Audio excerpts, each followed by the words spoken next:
चलो, so hello everyone, good morning. वैसे तो आफ्टरनून हो चुका है, तो good afternoon all of you. जैसे आपको मालूम है कि कल से जो है हमने डिस्कशन स्टार्ट किया है हमारे न्यू बैच का, अचीवर्स बैच का, जिसमें हम आपके 11th का सिलेबस स्टार्ट कर चुके हैं। ठीक है, तो जो लोग कल के लेक्चर में नहीं थे या कल का लेक्चर उन्होंने किसी रीजन से देख नहीं पा रहे थे, तो उन सबको क्या करना है, हमारे लेक्चर के बाद एवरीडे तुरंत आधे घंटे में आपको ये रिकॉर्डेड लेक्चर ऐप के ऊपर मिलता है। ठीक है, तो जो लोग नए हैं, कल ज्वाइन किया है, उनको अगर कल का लेक्चर रिक्वायर्ड है तो वो सब लोग क्या करेंगे, मुझे इस नंबर के ऊपर कांटेक्ट करेंगे सो दैट मैं आपको ऐप के ऊपर ऐड कर सकता हूं। ठीक है, तो जो भी सिनॉप्सिस, देन आज से जो हमारी डीपीपी एसबीटी शुरू हो जाएगी, वो ऐप के ऊपर जो रजिस्टर्ड कैंडिडेट है उनके बैच में, मतलब स्टडी मटेरियल तो अपलोड हो चुका है, अब वहां पे जो है रेगुलर लेक्चर्स एंड जो डीपीपी एंड एसबीटी है वो आज से वर्किंग शुरू हो जाएगा। जो लोग अभी तक रजिस्ट्रेशन नहीं कर पाए हैं या फिर जिन्होंने नहीं किया है, एज अर्ली एज पॉसिबल आपके रजिस्ट्रेशन कंफर्मेशन कर लो, क्योंकि क्या है कि फ्रॉम फर्स्ट डे हमें इस प्रोसेस में इन्वॉल्व होना है, वेट एंड वॉच नहीं करना है। ठीक है ना, जो शुरू हुआ है वो मेरे लिए कितना इंपॉर्टेंट है, मतलब आपके लिए कितना इंपॉर्टेंट है, जब आप प्रोसेस में आएंगे तभी आपको समझ में आने वाला है। ठीक है, तो इस तरह से हमने कल के लेक्चर में स्टार्ट किया था डिस्कशन अबाउट फिजिक्स। अब कल के लेक्चर के पहले 20 मिनट में जो इंफॉर्मेशन मैंने दी थी वो एक्सट्रीमली इंपॉर्टेंट थी बेटा। अब मैं तो बोलता हूं कि ये सारी बातें पूरी दुनिया को मालूम होनी चाहिए कि हम फिजिक्स पढ़ते मतलब क्या पढ़ते, मतलब फिजिक्स वाले कितने इंपॉर्टेंट है, ये सारी दुनिया को मालूम होना चाहिए। इसलिए कल का जो लेक्चर था वो घर वालों के साथ देखो, आपके पेरेंट्स को, जो भी छोटे आपके भाई बहन है जो अभी 8, 9, 10th में, उनको भी दिखाओ कि हम फिजिक्स पढ़ रहे हैं, मतलब क्या पढ़ रहे हैं, नेचर पढ़ रहे हैं। एंड इस नेचर को पढ़ने का हमारा एक ही पर्पज है कि नेचर में होने वाले जो इंटरेक्शन है उन्हें हमें देखना है, देख के उनको समझना है, समझ के वो सारी चीजें हमें एडप्ट करनी है। एंड उन सारी चीजों को हम क्या करेंगे, ह्यूमन बीइंग की लाइफ थोड़ी सी सिंप्लीफाइड होने के लिए उसको यूटिलाइज करेंगे। तो कल मैंने क्लियर किया था कि एक बात क्लियरली फ्रॉम फर्स्ट इसी प्रोग्रामिंग से आना है, इसी वे से आना है। हमारे नेचर में जो कुछ भी प्रेजेंट है, everything is made up of matter. सब कुछ मैटर से बना है, फिर वो चाहे कुछ भी है, पानी है, हवा है, घर है, बिल्डिंग है, वीट है ना, हम जो क्लोथ यूज कर रहे हैं, हमारी बॉडी है, जो खा रहे पी रहे, सब कुछ, everything is made up of matter matter matter matter matter only. दो टाइप के मैटर होते हैं, एक मैटर हमें लेना देना नहीं है, हम फिजिक्स में जो डिस्कस कर रहे हैं उसके मैटर के ऊपर आएंगे। ठीक है, तो ये मैटर आता कहां से, हर एक मैटर एटम से ही बनता है। ठीक है, लेकिन हम ATOM वाला एटम यहाँ पे डिस्कस कर रहे हैं। तो एटम मतलब क्या है, एक स्ट्रक्चर है, मतलब आपको बिलीव नहीं होगा लेकिन ये रियलिटी है बेटा। हमारी जो यूनिवर्स बनी है, इस पूरे यूनिवर्स में, मैं अर्थ की बात नहीं कर रहा हूं, हमारी अर्थ है, मतलब हमारा वर्ल्ड है, हमारी अर्थ, उस अर्थ को छोड़ के 7 प्लैनेट, एक ड्वार्फ एंड एक सन, इनको मिला के हमारी सोलर सिस्टम बनती है।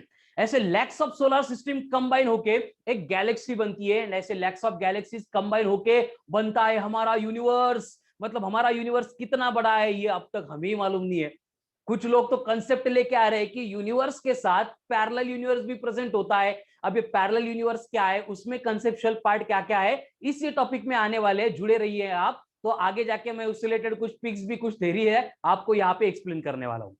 मतलब ये सारी चीजें पहले से क्लियर कर लो कि हमारे सराउंडिंग में, फिजिक्स पढ़ रहे वो छोड़ दो, अब हम हमारे सराउंडिंग को हम समझ रहे हैं, नेचर को देख रहे हैं, ऑब्जर्व कर रहे हैं, तो वहां पे समझ में आ रहा है जो कुछ भी बना है, जो कुछ भी दिख रहा है, जो नहीं दिख रहा है, वो सारा एटम से बना है। एटम में कौन है, 3 पार्टिकल। एटम में कौन है, 3 particle, proton neutron electron. 3 particle, proton neutron electron. 3 particle, proton neutron electron.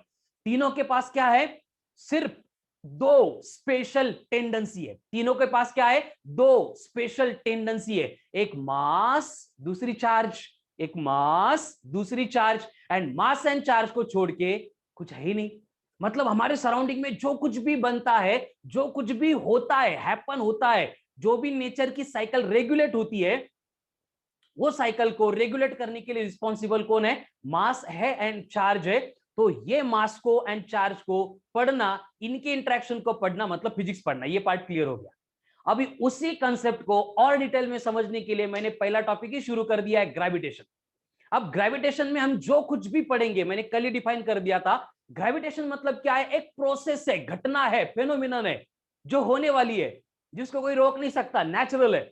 और उस प्रोसेस में, उस फेनोमेनन में क्या होता है, ऐसी बॉडीज जिनके पास मास होता है, ऐसी बॉडीज जिनके पास मास होता है, वो एक बॉडी दूसरे बॉडी के साथ इंटरेक्ट करती है। Come on fast. ग्रेविटेशन का मतलब, अब जो टॉपिक हम यहाँ पे पढ़ने जा रहे हैं, हमारा एक ही पर्पस है कि हमारे नेचर में बना, मतलब नेचर बनाने वाले जो पार्टिकल है जिनके पास मास है, वो एक दूसरे के साथ कैसे इंटरेक्ट करते हैं, इस टॉपिक के सिलेबस में हम वही पढ़ेंगे। ठीक है, तो कल हमने बस 2-3 कंसेप्ट को टच किया था।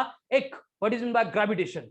ग्रेविटेशन मतलब क्या है, एक प्रोसेस, फेनोमेनन जिसमें मास दूसरे मास के साथ इंटरेक्ट करेगा। अब कैसे इंटरेक्ट करेगा, इसलिए हमें मास को समझना पड़ेगा।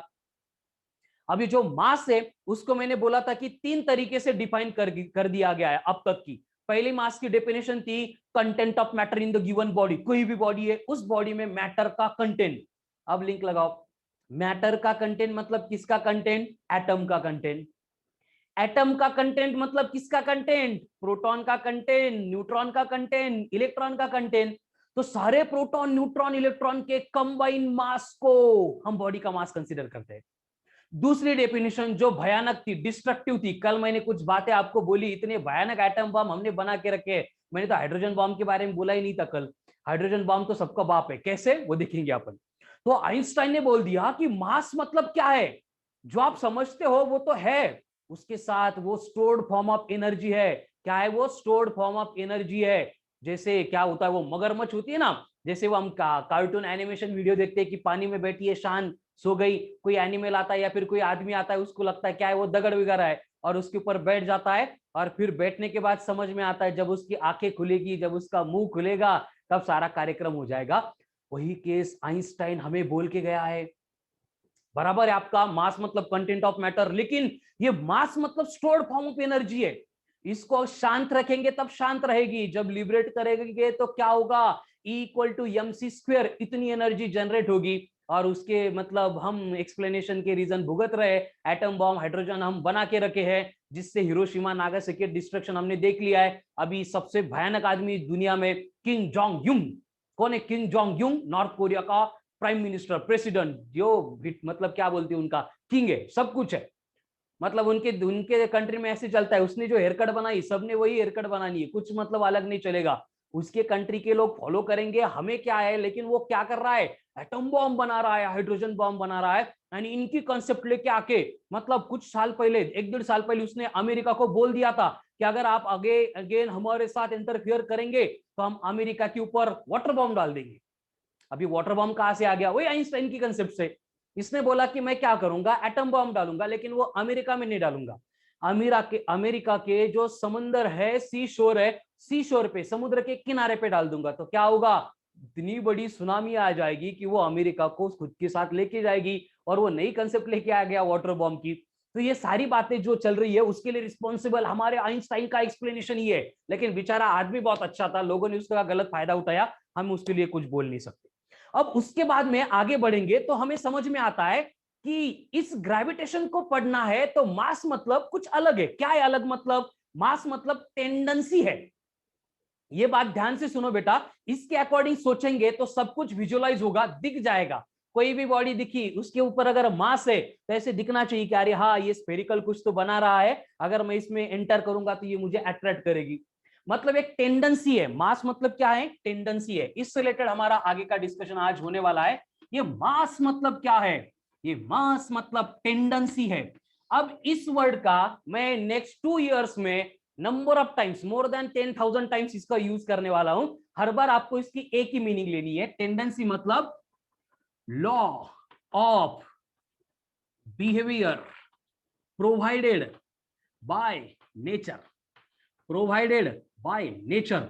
नेचर ने जो सब कुछ बनाया है, उसको बनाते टाइम कुछ रूल्स डिसाइड किए गए हैं। मैं कल भी बोल रहा था, वो नेचर के रूल ना नेचर ब्रेक कर सकता है ना हम ब्रेक कर सकते हैं। मूवी देखते हैं हम हॉलीवुड की, सुपर पावर्स होते हैं, ठीक है ना, वो कुछ भी करते, हॉलीवुड मूवी है ना, कुछ भी बना सकते हैं। साउथ की मूवी में वैसे होता है ना, एक डिशुम मार दी, 3-4 वॉल गिर जाती है, फिर आदमी गिरता है लेकिन फिर से उठ को वो खड़ा हो जाता है, ठीक है ना। तो ये कुछ भी कर सकते हैं। और वहां पे मतलब सलमान खान के बारे में तो हम बोल ही नहीं सकते, वहां पे फिजिक्स के बारे में कुछ भी रूल्स अप्लाई होते नहीं है, छोड़ दो, कम टू द पॉइंट। तो टेंडेंसी अगर मैंने वर्ड यूज किया, इसका मतलब एक ही होगा, law of behaviour provided by nature. Nature ने जो बनाया उसको नियम बनाया, रूल बनाए कि तुझे ऐसे ही बिहेव करना है, एंड उसके बिहेवियर के रूल को स्टडी करना मतलब नेचर की टेंडेंसी को स्टडी करना मतलब फिजिक्स पढ़ना। हो गया हम। अब मास मतलब क्या है? एक टेंडेंसी है जिसका काम होगा सिर्फ ग्रेविटेशनल फील्ड प्रोड्यूस करना। ग्रेविटेशनल फील्ड प्रोड्यूस करना मतलब क्या करना? स्पेस प्रोड्यूस करना। जो क्या करेगा? एनी अदर ऑब्जेक्ट को, दूसरे किसी भी ऑब्जेक्ट को, कंडीशन है उसके पास मास होना चाहिए, क्या करेगा? उसको अट्रैक्ट करेगा, अट्रैक्ट करेगा, अट्रैक्ट करेगा। तो इस पॉइंट से रिलेटेड हम टॉपिक की सारी कंसेप्ट डिस्कस करने वाले। सिर्फ डिस्कस ही नहीं करेंगे, पूरा नेचर अगर आप ऑब्जर्व करेंगे बिफोर स्टार्टिंग एनीथिंग। मैंने कल आपको कुछ इमेजेस भी दिखाई थी और डिस्कस भी किया था कि हमारी अर्थ है, हमारी अर्थ अकेली नहीं है, ये हम देख सकते हैं नेक्ट आई से। एक रात में, कभी कभी दिन में भी निकलता है। आज पूर्णिमा है, आज बड़ा निकलेगा मून। उसको कुछ काम धंधे ही नहीं है, दिन रात क्या करता है? अर्थ के सराउंडिंग में चक्कर मारता रहता है। लेकिन कोई स्ट्रिंग हमें दिखी नहीं। अर्थ के ऊपर कहीं भी चले गए तो कोई उसको बांध के रख रहा है, खींच रहा है, एंड जनरेशन टू जनरेशन चल रहा है कि बेटा अब तक मैं संभाल रहा था, अब तू खींच चांद मामा को। ऐसे नहीं चलता है, ये नेचुरल साइकिल है। लेकिन इस नेचुरल साइकिल के अकॉर्डिंग ये मून अर्थ के कांटेक्ट में है, बांधा नहीं हमने, उसको टाई नहीं किया है, स्ट्रिंग नहीं है कुछ भी। लेकिन फिर भी मून अर्थ के सराउंडिंग में रिवॉल्यूशन परफॉर्म करता है, उसके लिए रिस्पॉन्सिबल ये मास है। इसको समझो पहले। सेम वे हमारी अर्थ है, अर्थ पे लाइफ सरवाइव करती है। इसके लिए एक ही रीजन रिस्पॉन्सिबल है, क्योंकि हमारे अर्थ के ऊपर सनलाइट आती है। इमेजिन द डे, जिस दिन सूरज गायब हो जाएगा, सूरज आएगा ही नहीं, क्या होगा हमारा? ऐसे सोच सोच के वो चाइनीज लोगों ने क्या किया था? आर्टिफिशियल मून बना दिया था। और वो सोच रहे हैं कि आर्टिफिशियल हम सन भी बना देंगे। ऐसा काय भरोसा? एका दिवशी सुट्टीवर गेला, कोरोना है, महीने आ गया, महीने आ रहा, ऐसे अगर बोल दिया तो फिर हम क्या करेंगे? हम उसके लिए वेट नहीं करेंगे, हम ह्यूमन बीइंग है, हम आगे बढ़ेंगे। ये सोच वो चाइनीज लोग रख रहे हैं। मून बना लिया, अब सूरज भी बना रहे हैं। ठीक है, कैसे बनाएंगे? वो वही आइंस्टाइन बोल के गया था। वो क्या बोल रहे हैं कि हम इतने बड़े बड़े हाइड्रोजन बॉम्ब का एक्सप्लोजन कर देंगे सिर्फ चाइना के ऊपर, कि हमें अपनी अपनी लाइट मिल जाएगी। उन्होंने मून का भी मतलब वही डिजाइन बनाया है, अभी मतलब लॉन्च नहीं किया, लेकिन वो लॉन्च करने वाले हैं कि वो मून बना रहे, खुद का मून। समझ रहे आप? मून का काम क्या होता है? वो अर्थ के सराउंडिंग में रिवॉल्यूशन परफॉर्म करता है। रात में सन से जो लाइट निकलती है, मून पे इंसिडेंट होती है, इंसिडेंट होके रिफ्लेक्ट होके अर्थ के ऊपर आती है, और फिर हमें अर्थ पे रात में भी थोड़ा थोड़ा दिखता है। पूर्णिमा है तो थोड़ा अच्छा दिखता है। समझ में आ रहा है ना? इसलिए लोग बोलते हैं अमावस्या है, घर से बाहर मत निकलो क्योंकि कुछ नहीं दिखेगा, है ना? इसलिए बोलते, बाकी कुछ रीजन नहीं होता है। तो ये चाइनीज लोग वो सोच रहे हैं कि हम क्या करेंगे? मून जैसी हेवी बॉडी चाइना के ऊपर लॉन्च कर देंगे, और वहां पे क्या होगा? सन से आने वाली लाइट उसके ऊपर गिरेगी, रिफ्लेक्ट होगी, चाइना में आएगी, हमें स्ट्रीट लाइट लगाने का काम ही नहीं रहेगा। ये सोच है उनकी। अभी उसके ऊपर वर्क चल रहा है। आगे जाके वो सन भी बनाने का प्लानिंग कर रहे हैं कि हम क्या करेंगे, इतना भयानक बहुत बड़ा हाइड्रोजन बॉम्ब है, उसको एक्सप्लोड कर देंगे चाइना के ऊपर। और जैसे सन के ऊपर हाइड्रोजन का हीलियम बनता जा रहा है, बनता जा रहा है, उसकी वजह से हमें तो छोड़ो, हमारी पूरी सोलर सिस्टम को लाइट मिल रही है। इतना बड़ा नहीं, लेकिन थोड़ा छोटा, लेकिन बहुत बड़ा हाइड्रोजन बॉम्ब बना के हम खुद की मतलब जो रिक्वायरमेंट है वो फुलफिल कर सकते हैं।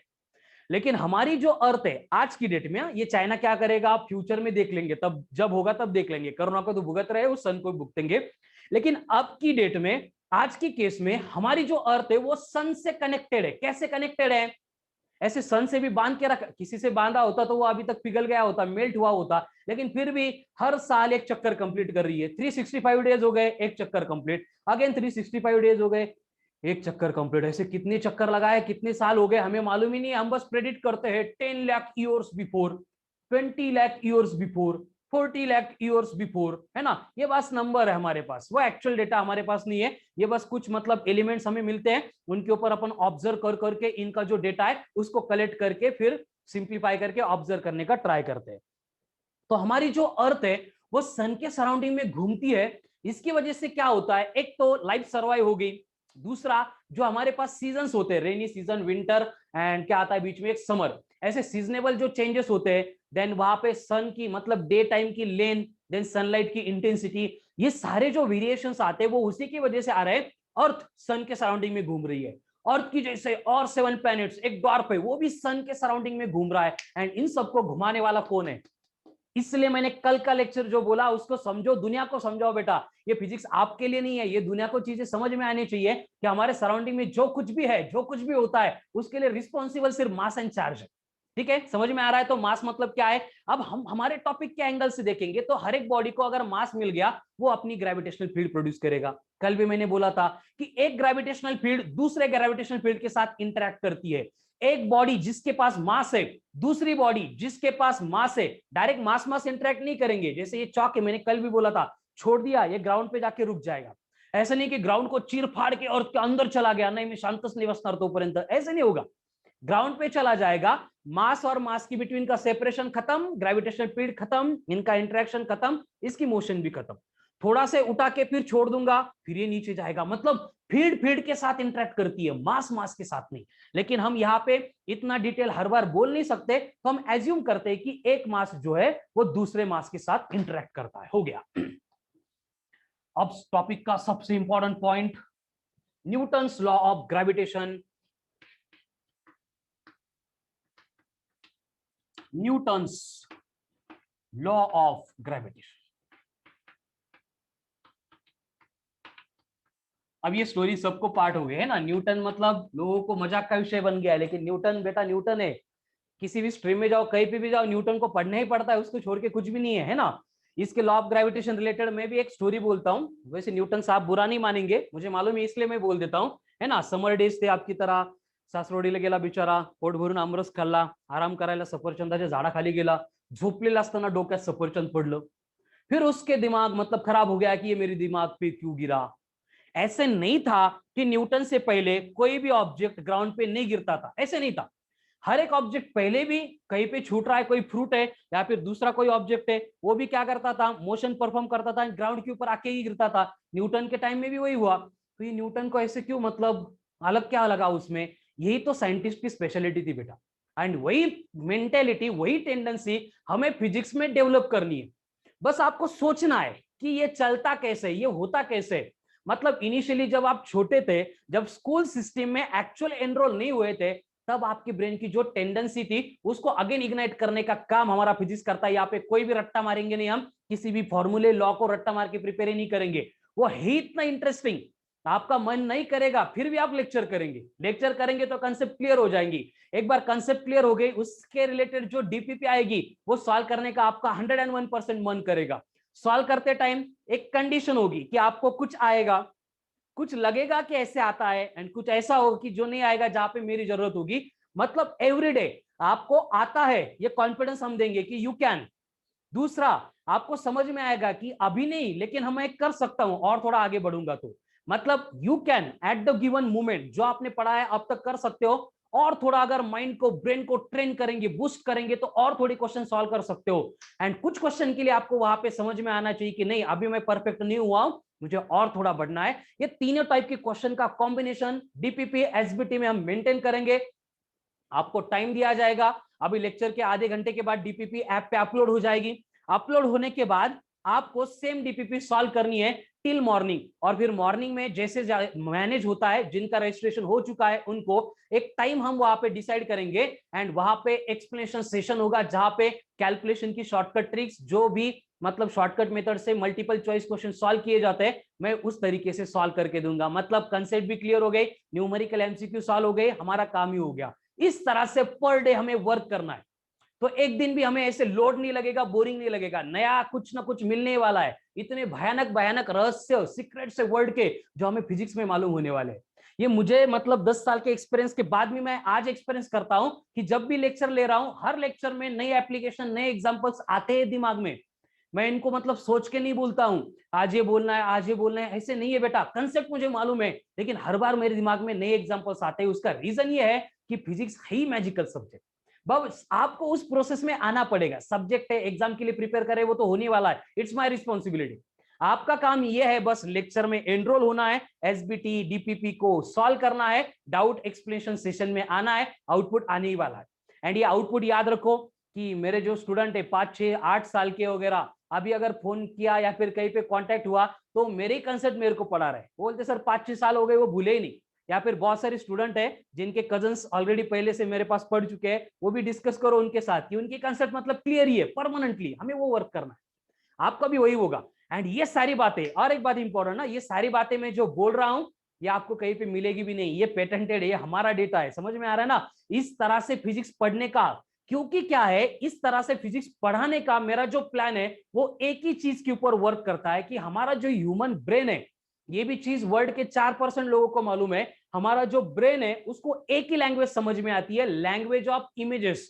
उसको Marathi, Hindi, Kannada, Urdu, Tamil, return language, mobile की लैंग्वेज कुछ भी समझ में नहीं आता है, उसको एक ही लैंग्वेज समझ में आती है, that is language of images. तो मेरा काम यह है कि मेरा सब्जेक्ट ऐसे इमेजिनेशन का है, तो ये प्रॉपर इमेजिनेशन करने की टेंडेंसी आप में डेवलप करके देना और उस तरीके से आपको कंसेप्ट के ऊपर लेके आना, जो है वही बातें मैं एक्सप्लेन कर रहा हूं। कोई भी डेफिनेशन टेक्स्ट बुक में जो है, physics is the branch of science which deals with this and that, कोई इंटरेस्ट नहीं उसमें, कई एग्जाम में भी नहीं आता है, दिमाग को बस टेंशन देता है। कितना सिंपल है, फिजिक्स मतलब नेचर है, हमारी सराउंडिंग है, उसको समझो, उसको पढ़ो, बात खत्म। अब आते हैं न्यूटन के ऊपर। फिर न्यूटन का क्या हुआ, देखो उसका दिमाग खराब हो गया, ये सफरचंद, ये एप्पल मेरे सर के ऊपर गिरा ही क्यों। फिर वो सोचने लगा, सोचते सोचते उसने ऑब्जर्व किया, अरे ये एप्पल नहीं, सारी चीजें ऐसे होती है। फिर घर में एंटर किया, घर में आया तो थोड़ी सी वाइफ मतलब रिस्पेक्ट कर रही थी, तो उसने पानी दिया, पानी हाथ में लिया और इसने ग्लास छोड़ दिया, ग्लास का नीचे गिरने के बाद टूट गया, घरच्यांना कळालं, याला चक्कर आला, येड्याचा झटका आला, उन्होंने छोड़ दिया। अब ये नीचे गिरने के बाद सोच रहा है मैंने तो इसको थ्रो नहीं किया है, नीचे क्यों गया। सोचते सोचते दिन चला गया, शाम हो गई, फिर उसने देखा अरे ये मून कहां से आ गया, इसको कौन बांध के रख रहा है।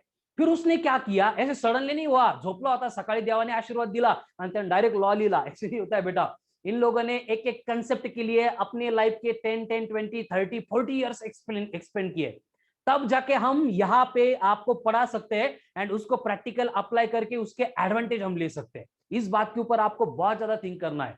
मतलब ये एजुकेशन लेना है, मतलब हम पढ़ते हैं कि न्यूटन ने बोला ये लॉ, ऐसे इजी नहीं हुआ बेटा। इनका जो सोच था, इनका जो माइंडसेट था, वो इतना ब्रॉड था कि ह्यूमन लाइफ सिंप्लीफाई करने के लिए इन्होंने अपनी लाइफ ही इन्वेस्ट कर दी, वेस्ट नहीं, इन्वेस्ट कर दी। तो मून के मोशन को न्यूटन ऑब्जर्व करता है कि मून को अर्थ के सराउंडिंग में एक चक्कर कंप्लीट करने के लिए एक अमावस्या प्लस एक पूर्णिमा, दोनों को मिलाएंगे तो 27.3 डेज इतना टाइम लगता है, 27.3 डेज इतना टाइम लगता है। तो ये 27.3 डेज में मून क्या कर रहा है, एक चक्कर कंप्लीट कर रहा है। तो चक्कर कंप्लीट कर रहा है मतलब रिवॉल्यूशन कंप्लीट कर रहा है। फिर एस्ट्रोनॉमिकल ऑब्जर्वेशन से, जैसे गैलीलियो, कोपरनिकस है ना, टाइको ब्राहे, केपलर, जिनके बारे में हम डिस्कस करने वाले हैं, इन्होंने पहले बोला था कि मून का एंड अर्थ का सेपरेशन कितना है। तो ये सारी चीजें उसने कैलकुलेशन करके, ऑब्जर्व कर करके, फिर इसको समझ में आ गया कि कोई भी ऑब्जेक्ट है, अगर ये रेस्ट में था, इसको अगर मैं यहां से छोड़ दूंगा तो ये नीचे जा रहा है, नीचे जा रहा है मतलब इसका डिस्प्लेसमेंट हो रहा है। And for every type of displacement, हर एक डिस्प्लेसमेंट के लिए रिस्पॉन्सिबल कौन होता है, फोर्स होता है।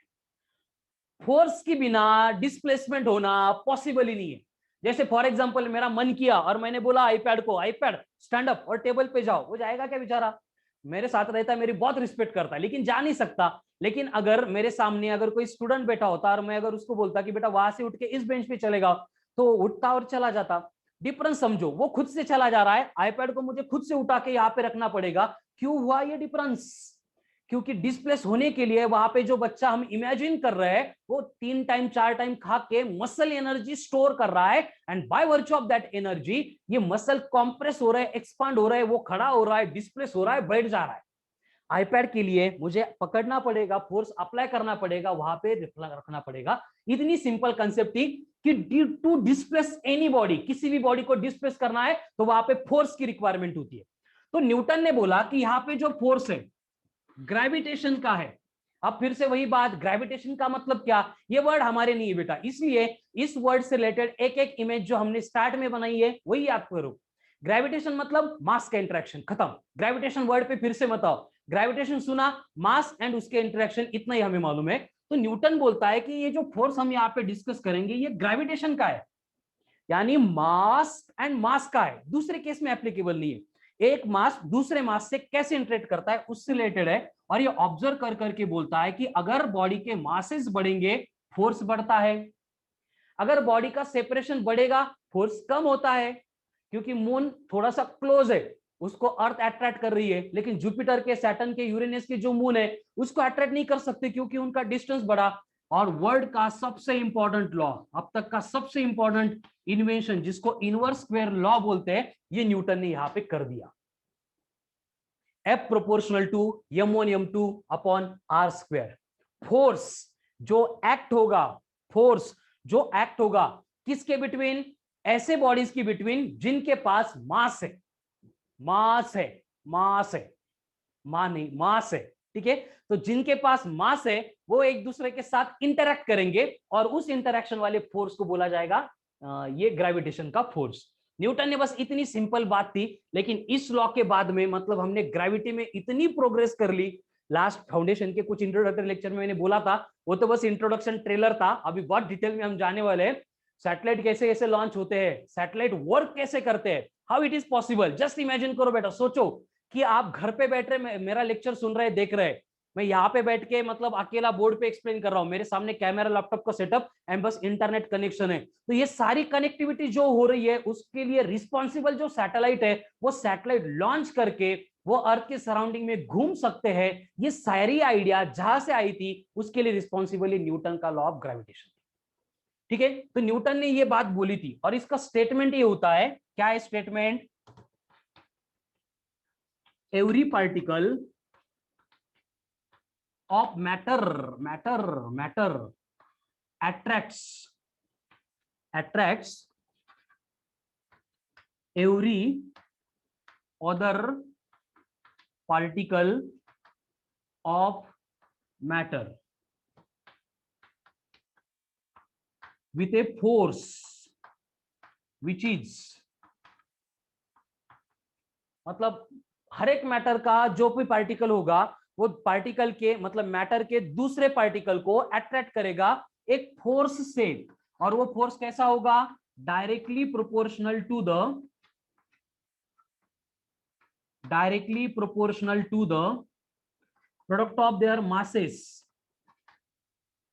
Product of their masses.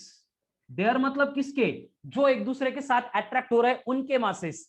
And दूसरा पॉइंट यहां पे नहीं दिखेगा, यहां पे लिखता हूं, and inversely proportional to the square of the distance between them, square of the distance between them.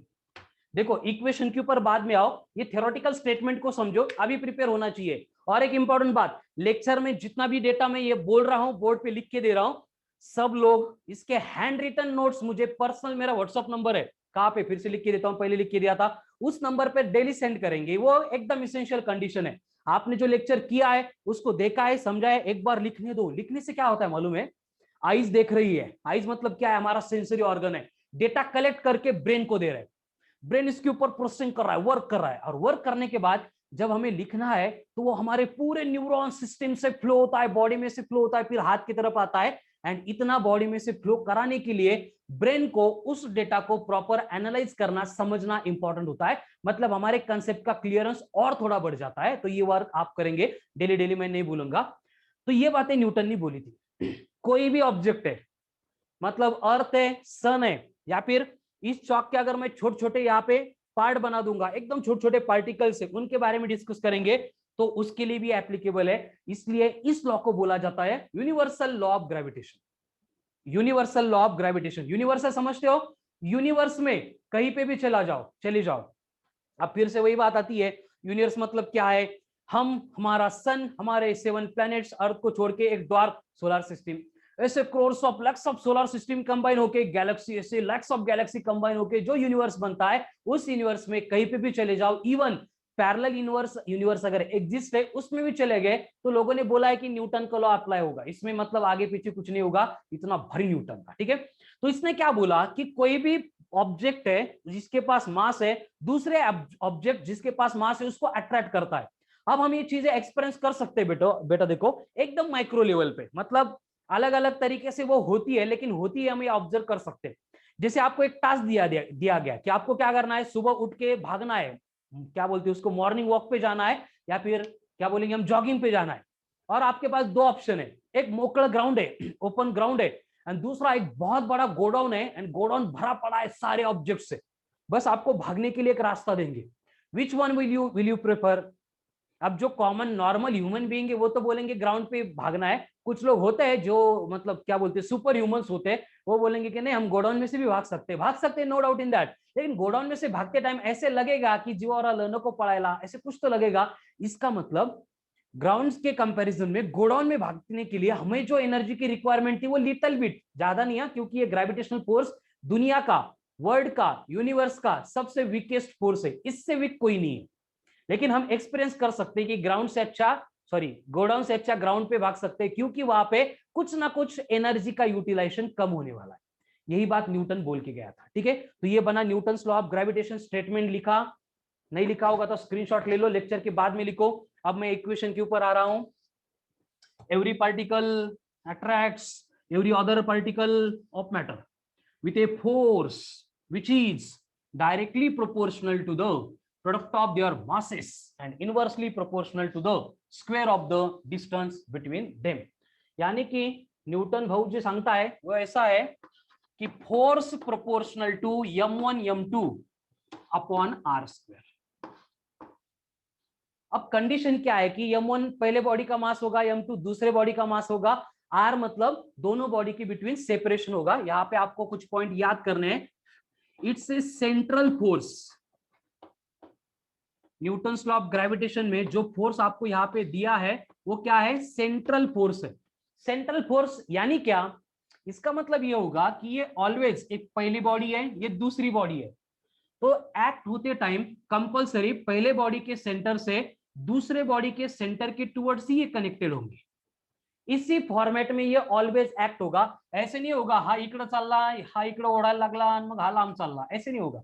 वो ऑलवेज एक्ट होगा अलोंग देयर सेंटर्स, मतलब इस तरह से एक्ट होता है, इसलिए बोला गया कि इट्स ए सेंट्रल फोर्स। उसके बाद में और एक इंपॉर्टेंट पॉइंट है, ये एप्लीकेबल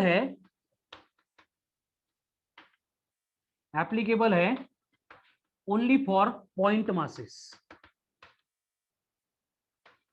अब ये क्या नई बात आ गई, हमारी अर्थ क्या पॉइंट मास है, सन क्या पॉइंट मास है क्या? लेकिन न्यूटन ने जो बात एक्सप्लेन की थी उससे रिलेटेड न्यूटन ने बोला था कि ये इक्वेशन एप्लीकेबल है फॉर पॉइंट मासेस ओनली। लेकिन आगे बढ़ते गए, हमें पॉइंट मास से तो इंटरेस्ट नहीं रहे, हमें इंटरेस्ट था बड़ी बड़ी ह्यूज बॉडीज में, अर्थ में, मून में, मार्स पे, then Venus, Mercury, Jupiter, Saturn, sun को छोड़ के और जो दूसरे गैलेक्सी में, सोलर सिस्टम में सन होंगे, इनमें हमें बहुत ज्यादा इंटरेस्ट था। आपलं ठेवायचं झाकून, ऐसी हमारी कंडीशन थी, तो हमें इधर उधर झांकने में बहुत मजा आ रहा था। लेकिन न्यूटन ने जो लॉ बोला उसको अप्लाई करना था, तो उसको कैसे अप्लाई करेंगे? तो उसके लिए हम ह्यूमन बीइंग है, हर कोई मतलब कंडीशन कितनी भी वर्स्ट कंडीशन आती है, हम उसको ओवरकम करके आगे बढ़ेंगे, मतलब बढ़ेंगे। ठीक है, तो उसी तरह से लोगों ने बोला ये जो ह्यूज बॉडीज होती है, अर्थ है, सन है, मार्स है, तो हम क्या करते हैं कि as it's a central force, ये सेंट्रल फोर्स होने की वजह से इनके सेंटर से सेंटर को कनेक्ट करते हैं। एंड यहां पे हमारा एजम्पशन होता है, ध्यान से सुनो, हमारा एजम्पशन होता है कि इस पूरे बॉडी का मास यहीं पे कॉन्सेंट्रेटेड था, इस पूरे बॉडी का मास यहीं पे कॉन्सेंट्रेटेड था। मतलब हम इन दो बॉडी को रिप्लेस करते हैं बाय पॉइंट मासेस। यानी कि देखो शेप के ऊपर तो वो वैसे भी डिपेंड नहीं था, क्योंकि ये सेंटर के टुवर्ड्स ही एक्ट होता है। मास तो हमने चेंज किया ही नहीं, यहाँ पे जो मास है उतना ही रखा है, यहाँ पे जो मास है उतना ही रखा है, उसमें तो कुछ इंटरचेंज हम कर नहीं रहे। मतलब ये सेंट्रल फोर्स होने की वजह से ये कंडीशन सेटिस्फाई हो गई। उसके बाद ये जो ग्रेविटेशनल फोर्स है, it is independent of surrounding medium, यानी कि हम उसको इंटरवीनिंग मीडियम बोलते हैं। मतलब ये ग्रेविटेशनल फोर्स जो है इसको कुछ लेना देना ही नहीं है सराउंडिंग में कौन प्रेजेंट है।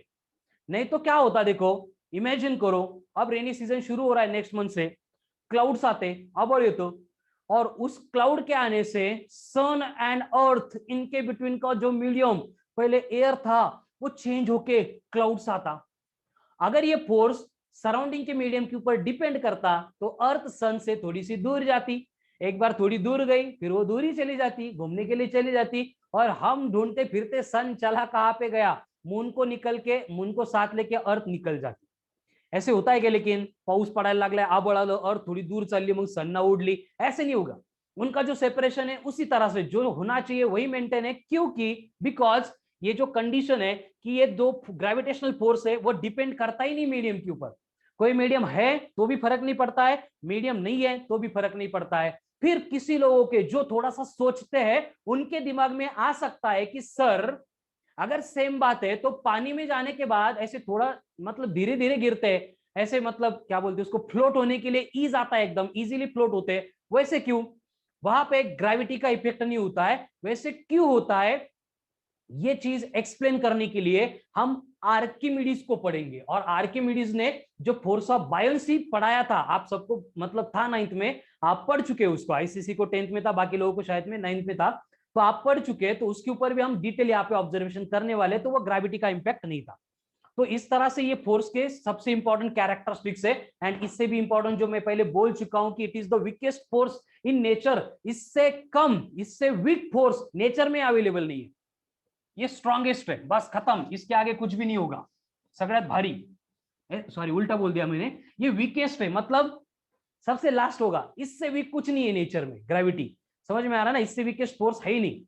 अब आते हैं थोड़ा और सिंप्लीफिकेशन के ऊपर कि ये जो प्रोपोर्शनलिटी साइन होता है, मतलब यहां से आगे यही चलेगा। देखो कोई भी टॉपिक में कंसेप्ट आएगी, कोई साइंटिस्ट आएगा, वो वहां पे forces, velocity, momentum, work, power, ये सारी चीजें एक्सप्लेन करेगा, लेकिन एक्सप्लेन करेगा इन द टर्म ऑफ ये प्रोपोर्शनलिटी रिलेशन, कौन डायरेक्टली प्रोपोर्शनल है, कौन इनवर्सली प्रोपोर्शनल है, इस तरह से। और हमारा काम क्या होगा, हमारा मतलब जो होके गए लोग, ग्रेट लोग, हम तो बस उसको पढ़ते ही है, तो हमारा वर्क, हमारा टास्क ये होगा कि बेसिकली इस प्रोपोर्शनलिटी साइन को रिप्लेस करके कांस्टेंट लेके आना। तो यहाँ पे हमने क्या किया, एक कांस्टेंट लेके आ गए, G m1m2/r², ये बन गया न्यूटन का लॉ ऑफ ग्रेविटेशन। अब यहाँ पे जो G आपको दिख रहा है, क्या है ये G? इस G को बोला जाता है यूनिवर्सल ग्रेविटेशनल कांस्टेंट। अब ये भी यूनिवर्सल हो गया, मतलब यूनिवर्स में कहीं पे भी जाओ ये एप्लीकेबल रहेगा, यूनिवर्सल ग्रेविटेशनल कांस्टेंट, जिसकी वैल्यू होगी 6.67 इंटू 10⁻⁻11 न्यूटन मीटर स्क्वायर पर केजी का स्क्वायर। कहीं पे भी चले जाएंगे ये आपके साथ में भी आए, साथ में ही आएगा। फिर according to Elon Musk Mars पे रहने के लिए चले गए, बाकी कुछ चीजें हम चेंज करेंगे लेकिन कैपिटल जी चेंज नहीं होगा, ठीक है। तो ये फॉर्मूला हो गया, m1 m2 r mass and distance है।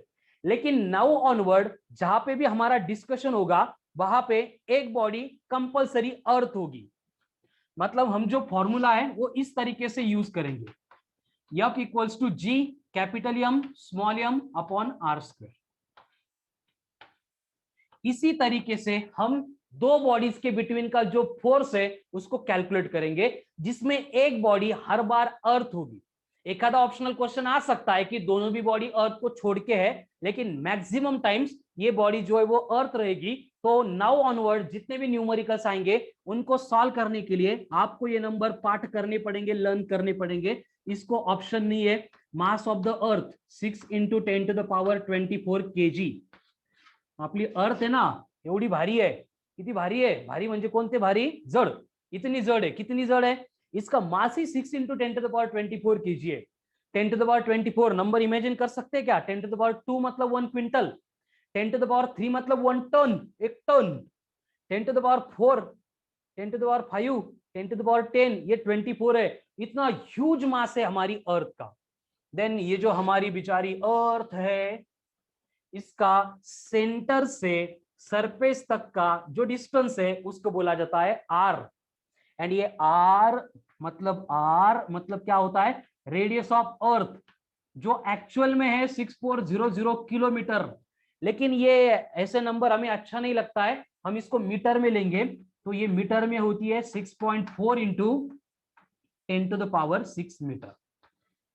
This will be the radius of earth, radius of earth. ये मास ऑफ द अर्थ हो गया, ये रेडियस ऑफ द अर्थ हो गई, ये यूनिवर्सल ग्रेविटेशनल कांस्टेंट हो गया। ठीक है, तो ये था न्यूटन्स लॉ ऑफ ग्रेविटेशन, जिसमें मतलब सारी चीजें हमें एकदम सिंप्लीफाई कर दी, हम बड़े बड़े सैटेलाइट लॉन्च कर सके। एंड आज हम ये सोच सकते हैं, हमने ट्रांसफॉर्मर जैसे मूवी बना दी, हमारी सोच दूसरे प्लेनेट से कोई तो आ गया जो हमसे भी एडवांस था। हम इंटरस्टेलर जैसी मूवी बना रहे हैं कि हम in the search of life निकल चुके हैं। कहां पे? अगर इंटरस्टेलर देखा है तो अच्छी बात है, जिन्होंने नहीं देखा है if you are getting time तो देखो। मैं सजेस्ट मूवी को नहीं कर रहा हूं, लेकिन एकदम कंसेप्चुअल मूवी है जिसमें हमें टॉपिक से रिलेटेड थोड़ा और सोचने को मिलेगा।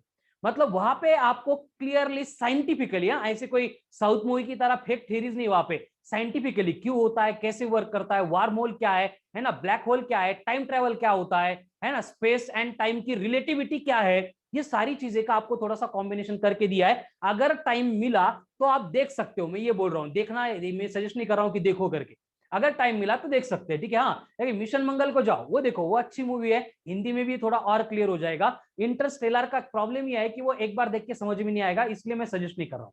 चलो कम टू द पॉइंट। हाँ, तो बेसिकली ये बात है, तो हम ये इक्वेशंस हमारे पास थे, इसलिए हम वर्ल्ड में, हमारे मतलब सोलर सिस्टम में जो प्लैनेट्स है, गैलेक्सी में जो कुछ हो सकता है, हम प्रेडिक्शन करने के लिए एबल हो गए, ये न्यूटन के ग्रेविटेशन के लॉ की वजह से। एंड इसको बोला जाता है इनवर्स स्क्वायर लॉ या फिर न्यूटन्स लॉ ऑफ ग्रेविटेशन। ठीक है, अब ये न्यूटन्स लॉ ऑफ ग्रेविटेशन हो गया। अब आगे क्या करना होगा, आदत डाल लो, हम यही करेंगे। क्या करेंगे हम? जैसे एरोप्लेन में बैठ गए, है ना, बेल्ट लगा लिया, एरोप्लेन हवा में चला गया और एक पर्टिकुलर हाइट पे जाने तक बहुत मजा आ रहा था, और वहां पे फिर आपको वो कोई प्लेन में से आके बोलता है कि अभी प्लेन आपको लेके नहीं जाएगा, अपने अपने पैराशूट ले लो और निकलो। वही केस हमारी फिजिक्स में होगी।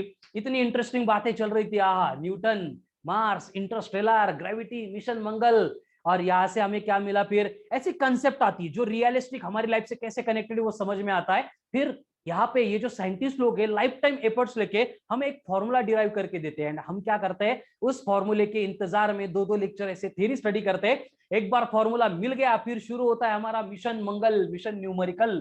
तो आगे हम क्या करेंगे, न्यूमेरिकल सॉल्व करेंगे based on Newton's law of gravitation. अभी न्यूमेरिकल का जो पार्ट है देखो, एकदम इंटरेस्टिंग है, सबसे कम टाइम कंज्यूमिंग है, एंड इसको जितना ज्यादा करेंगे आपको उतना ही इंटरेस्ट आएगा। न्यूमेरिकल सॉल्व करने में मतलब एक कंडीशन होती है, जब तक इसको करते नहीं ना, जैसे जिम की तरह होता है ना, जिम में हम जा रहे हैं, जिम लगा रहे हैं, ठीक है, तो वहां पे जाने मतलब जब तक नहीं जा रहे हैं, सुबह उठ के कोई वर्क स्टार्ट नहीं कर रहे, तब तक ऐसे लगता है कि नहीं करना है। लेकिन जैसे हमारा वर्क शुरू हो जाता है, फिर ऐसे लगता है कि और करना चाहिए, और करना चाहिए। वही केस न्यूमेरिकल्स की, जब तक इसको सॉल्व करने को आप स्टार्ट नहीं करेंगे, तब तक ऐसे लगेगा कि ले बोरिंग है, ऐसा है वैसा है। जब करेंगे और आपको आएगा, तब आप खुद को नहीं रोक पाएंगे, है ना। इस साल के जो करंट स्टूडेंट है हमारे, टाइम लिमिट ही नहीं है। कुछ बच्चे हैं जिनके कजन्स है हमारे इसमें, तो उनको मालूम है 2 बजते, 3 बजते, 4 बजते, रात के बोल रहा हूं मैं, जब तक टास्क कंप्लीट नहीं होता वो कंप्लीट ही करते बैठते। मैं नहीं बोलता उनको, कंपल्सन नहीं करता हूं कि रात भर जाग के करो, मैं बोलता हूं कि ये वर्कशीट है, सॉल्व करो। वो है इतना इंटरेस्टिंग कि वो रोक ही नहीं पाएंगे, रोक ही नहीं पा रहे। ये एक्सपीरियंस है, इसलिए मैं ये चीजें आपको कॉन्फिडेंटली बोल सकता हूं। ठीक है, तो जो न्यूमेरिकल हम सॉल्व करेंगे, अब थोड़ा सा आपको मैच्योर होना है, आप 10th में नहीं है, 11th में आ गए, तो जो बातें, जो रूल्स मैं यहाँ पे बोल रहा हूं, उसको पहले फॉलो करना है, देन अप्लाई करना है, देन उसमें मास्टर बनना है। ठीक है, अब कंडीशन क्या होगी देखो, कि जैसे मेरे पास फॉर्मूला है F equals to G m1 m2 upon R square, ऐसे हर एक टॉपिक में, हर एक कंसेप्ट में हमें फॉर्मूले ही फॉर्मूले मिलेंगे। मतलब अब आके आपके मैथ्स एंड फिजिक्स का जो है कॉम्बिनेशन होके आप यहाँ पे पढ़ने वाले। ठीक है, तो कोई भी फॉर्मूला मिल गया, तो पहली बात दिमाग में ये डालनी है कि इस फॉर्मूले के ऊपर अगर मैं होता तो मैं क्या करता। अगर मुझे न्यूमेरिकल बनानी है, मतलब अभी जो मैं प्रैक्टिस करूंगा वो तो मैं मन से बना रहा हूं, आपको भी ये आदत डालनी है कि फॉर्मूला मिला कि अगर इसके ऊपर मुझे न्यूमेरिकल बना के देने, जैसे कि आपके घर में छोटे बच्चे है ना, 7th स्टैंडर्ड में, 8th स्टैंडर्ड में, एंड उनको आप पढ़ाने बैठ गए, ऐसे लगा आपको कि उनको थोड़ी बातें पढ़ानी चाहिए, तो फॉर्मूला मिल गया, लेकिन इसकी न्यूमेरिकल बुक आपके पास नहीं है, तो आप क्या करेंगे, वही करना है, एकदम छोटी छोटी बातें उसको मेंटेन करना है। कि इस न्यूमेरिकल में मुझे अगर फोर्स निकालना है, तो मैं मन से कोई भी मास दूंगा, दूसरा मास दूंगा, रेडियस भी दूंगा, ये तो मालूम ही है, और फोर्स कैलकुलेट करो बोलूंगा। जैसे कि फॉर एग्जांपल यहाँ पे मैं लिख रहा हूं कि पहले बॉडी का मास 100 kg, दूसरे बॉडी का मास 20 kg, और उनका सेपरेशन दिया है 400 मीटर। इतने सेपरेशन पे दो बॉडी को रखा है, तो इनके बिटवीन का फोर्स कैलकुलेट करो। ये जी मैं आगे से लिख के नहीं दूंगा बेटा, इसको पार्ट करो। 6.67 इंटू 10⁻11 न्यूटन मीटर स्क्वायर पर केजी का स्क्वायर। इसको लर्न ही करना पड़ेगा, रिमेंबर ही करना पड़ेगा, ठीक है। ये न्यूमेरिकल है, क्वेश्चन है, ठीक है। इसको सॉल्व करना है आपको, मैं भी करके देता हूं, लेकिन तब तक ट्राई करो। लेकिन मुझे जो बात बोलनी है उसके ऊपर पहले मतलब फोकस करो, न्यूमेरिकल अपन बाद में करने वाले। मतलब गिवन जो फॉर्मूला है उसमें प्रोबेबिलिटी क्या है, पॉसिबिलिटी क्या है कि कोई भी एक अननोन रख के बाकी डेटा नोन होगा। वही किया है मैंने मन से बनाया, मतलब कुछ इन्वेंशन थोड़ी किया है मैं। क्या आइंस्टाइन न्यूटन उनका मतलब दूर दूर तक नहीं है, लेकिन मेरे को इतना मालूम है कि जो एग्जाम में क्वेश्चंस आने वाले हैं उनको टैकल करते टाइम हमें देखना चाहिए कि ये क्वेश्चन बनते कैसे, बनाते कैसे, और इसको बनाते टाइम बनाने वाले के दिमाग में क्या आया होगा। तो मैं वही सोचता हूं कि अगर ये क्वेश्चन खुद से मुझे बनाने होते तो मैं क्या सोचता। आपको भी यही सोच यहाँ पे इंप्लीमेंट करनी कि 1 2 3 4 वेरिएबल्स है। वेरिएबल्स मतलब जिनकी वैल्यू चेंज हो सकती है, ये कांस्टेंट है जी। तो चार में से कोई भी तीन वेरिएबल में दूंगा, एक अननोन रखूंगा, बन गया न्यूमेरिकल। इतना सिंपल है, ये फर्स्ट पॉइंट हो गया। अब आगे जाके मैं क्या कर सकता हूं, सेकंड केस में मैं फोर्स आपको प्रोवाइड करूंगा 200 न्यूटन, एक मास आपको प्रोवाइड करूंगा 2 इंटू 10⁻20 केजी। दूसरा मास जो है मैं अननोन रखूंगा और उनका सेपरेशन दूंगा कि कितना है, 100 मीटर पे रखा है उनको। बन गया नेक्स्ट न्यूमेरिकल। इसमें और प्रोबेबिलिटी क्या है, और प्रोबेबिलिटी पॉसिबिलिटी ये है कि अगर मैं यहाँ पे फोर्स प्रोवाइड करूंगा 2 इंटू 10⁻⁴ केजी, पहला मास दूंगा m1 equals to 2 into 10⁸ KG, दूसरा मास दूंगा 4 इंटू 10⁻10 केजी। अब आपको बोला जाएगा कि दोनों का सेपरेशन कितना है वो कैलकुलेट करो। एक चीज और कर सकता हूं, लेकिन वो इसी का रिपीटेशन होगा तो उसको छोड़ दो। अब मुझे बोलो न्यूटन्स लॉ ऑफ ग्रेविटेशन पे एकदम बेसिक क्वेश्चन है, आज स्टार्ट है हमारा। अभी तक हम लेवल का कुछ डिस्कस ही नहीं कर रहे, ऐसे एग्जांपल एग्जाम में नहीं आएंगे, लेकिन उसका वे है, ये पहली स्टेप है, पहले हमें ये क्लियर करना पड़ेगा। इसको छोड़ के बेसिक क्वेश्चन आने की प्रोबेबिलिटी नहीं है। तो आपको ये आदत डालनी बेटा, आपको ये माइंडसेट बनाना है कि कोई भी चीज, कोई भी फॉर्मूला पहले मिल गया, पहले हम ये सोचेंगे कि इसके ऊपर न्यूमेरिकल बनेगा कैसे। कि दो बॉडीज दिए जाएगी, उनके बिटवीन इंटरेक्शन दिया जाएगा और फोर्स रिलेटेड बातें होगी, तो वहां पे हो क्या सकता है, एक तो फोर्स अननोन हो सकता है, नहीं तो दोनों में से एक आधा मास अननोन हो सकता है, नहीं तो सेपरेशन अननोन हो सकता है। इसको छोड़ के वो कुछ अलग दे ही नहीं सकते, क्या अलग देंगे, होता ही नहीं कुछ अलग। तो हो गया clear.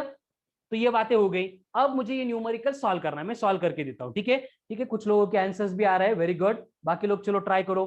I want answers from everyone. गलत आए तो भी फर्क नहीं पड़ेगा, लेकिन आंसर हर एक को देने। चलो कम फास्ट, चलो चलो वन बाय वन, एक एक न्यूमेरिकल में सॉल्व करता हूं, ठीक है। फॉर्मूला मुझे मालूम है, मैं इसको रब कर देता हूं। अब न्यूमेरिकल सॉल्व करने की जो मेथड्स है, जो मेथड आप बेसिकली फॉलो करते हैं टिल 10th, वो हमें नहीं फॉलो करनी बेटा, हमारे पास इतना टाइम नहीं होता है। इसलिए क्या है कि पहले स्टेप में गिवन डेटा लिखो, दूसरे स्टेप में फॉर्मूला लिखो, तीसरे स्टेप में वैल्यू पुट करो, फोर्थ स्टेप में अननोन को एक साइड में ले लो। ये सारी स्टेप हमें नहीं फॉलो करनी, वो निकाल लो, वो 10 तक का माइंडसेट का छोड़ दो। एग्जाम नहीं ली गवर्नमेंट ने, हम फ्री हो गए, लेकिन हमें वही करना है, लेकिन एकदम कम टाइम में करना है और अलग तरीके से करना है। मतलब जो मालूम है वो डायरेक्ट पुट करो, जो अननोन है उसको ऐसे रहने दो। मतलब मेरा फॉर्मूला बनेगा F इक्वल्स टू जी।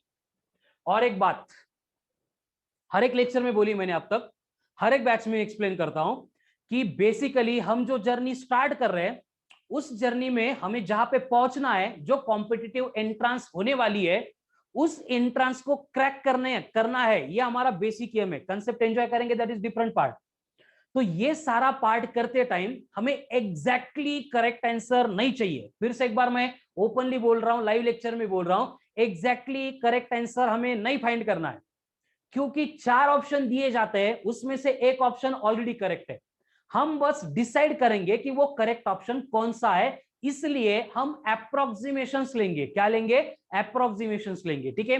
तो हर बार ग्रेविटेशन में जहां पे भी मुझे जी चाहिए, मैं उसको 6.67 रिप्लेस करूंगा बाय 7, यानी ये जी मुझे 6.67 दिखेगा ही नहीं, ये क्या बनेगा मेरे लिए, 7 बनेगा। क्या बनेगा, 7 बनेगा।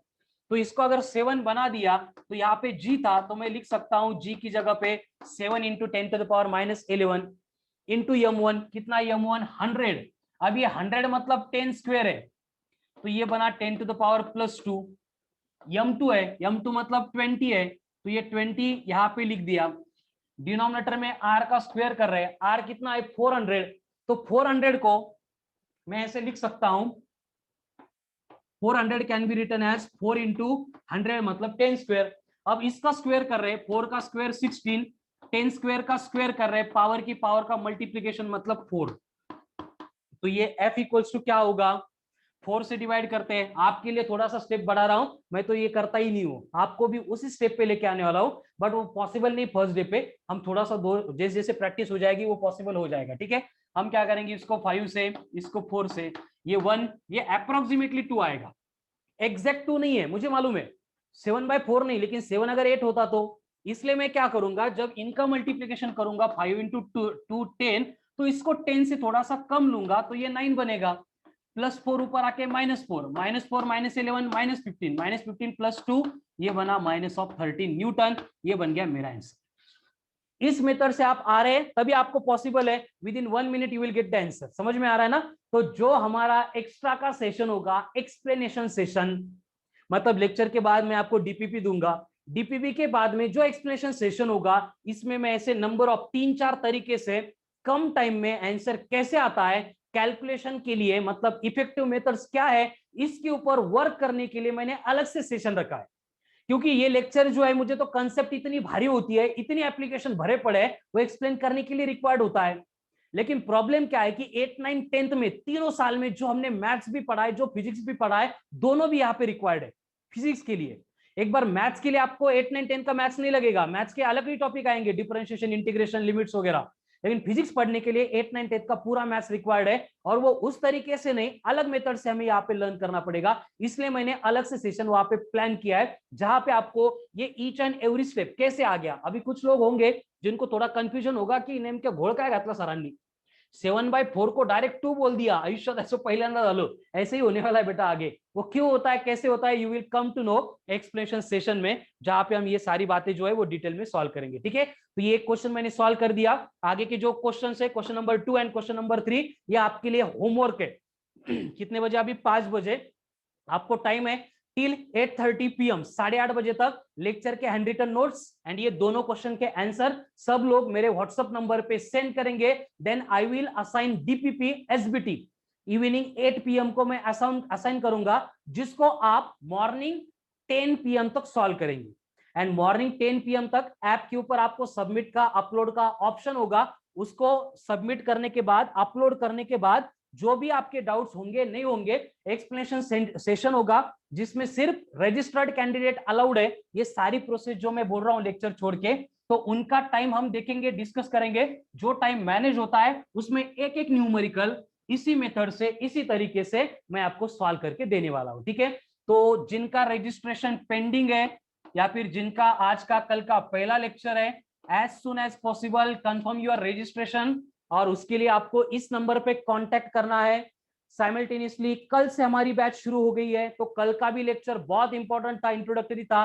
देन आज का भी लेक्चर है। ये सारे लेक्चर आपको लेक्चर के बाद 20 to 30 मिनट्स के बाद में ऐप के ऊपर मिलते हैं। अब ऐप के ऊपर कैसे आना है, कौन सा ऐप है, क्या है, वो सारी इंक्वायरी आपको इस नंबर के ऊपर मिलेगी। सो आपको जितना टास्क दिया गया है वो कंप्लीट करो। जिनके रजिस्ट्रेशन हो चुके हैं उनके लिए DPP SBT coming soon before 8 PM, और उसके बाद में हम उसके डाउट एक्सप्लेनेशन सेशन को भी मतलब स्टार्ट करने वाले फ्रॉम टुडे इटसेल्फ, ठीक है। जिनका रजिस्ट्रेशन पेंडिंग है वो बस लेक्चर करेंगे, कल के लेक्चर की लिंक तो ग्रुप पे आने ही वाली है, और 2-3 दिन मैंने बोला है कि डेमो लेक्चर आपको रहेंगे, नो डाउट इन दैट। लेकिन सिर्फ लेक्चर करके आउटपुट नहीं आएगा, क्योंकि कल के लेक्चर में मैं कुछ बातें बोलूंगा और उसमें मेरा स्टेटमेंट रहेगा कि हमने एक्सप्लेनेशन सेशन में देखा था, तो वहां पे आपको प्रॉब्लम हो सकता है। इसलिए confirm your registration admission first, बाकी सारी बातें जो है आपको एकदम सिंपल इसी तरीके से कंप्लीट करके मिलेगी, ठीक है। सो जो रिमेनिंग बातें हैं हम सेम टाइम मतलब कल के लिए कंसेप्चुअल लेक्चर देखेंगे। उससे पहले जो है मतलब हम डाउट एक्सप्लेनेशन सेशन तो लेने ही वाले, मतलब अभी हमारा कांटेक्ट चलता रहेगा। आप मुझे जो हैंड रिटन नोट्स है वो सेंड ही करेंगे, ठीक है। चलो, thank you, thank you, thank you, thank you, thank you everyone.